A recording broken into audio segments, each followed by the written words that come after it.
So I was looking for just the perfect verse. Like, is there the perfect verse that tells us how we should interact with others? Like, how does God sum it up? Is there a place where he just sums it up?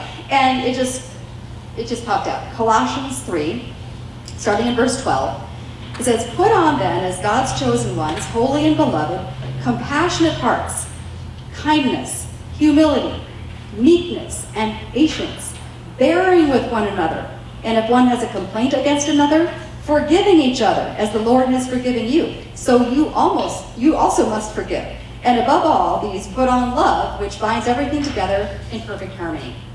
Wow, I mean, that encompasses a lot there, doesn't it? But it's a pretty good summary verse of how God tells us to act. And notice that God didn't say in any of that, just be nice to the people who are really nice to you. Did you see that in there? Not so much. The world says if someone treats you wrong, you get to get back in their face. You get to take it out on them. You can be mean right back to them, but that's not what God's word says. In fact, he actually says the opposite, right? Let's look at Matthew 5, verse 43. "You have heard that it was said, you shall love your neighbor and hate your enemy, but I say to you, love your enemies and pray for those who persecute you." That's not any of our life verses. That we don't pick that one, do we? Because it's like, oh, that's uncomfortable. Isn't that really uncomfortable? Like, what? Because God's ways are so counterintuitive. What? I'm supposed to love my enemies? I don't think so. Let's not panic.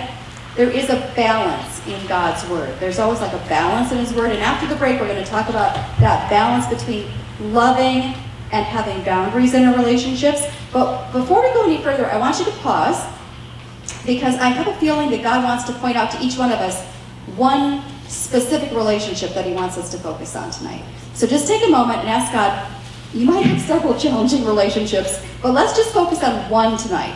So ask God to show you which one he wants you to focus on. Is it with your husband, your mother-in-law, your boss, your sister? Who is it? So here's the deal. That challenging person that you wrote down in the margin, if you wrote it down, or you know who it is. God is calling you to be a light in that person's life.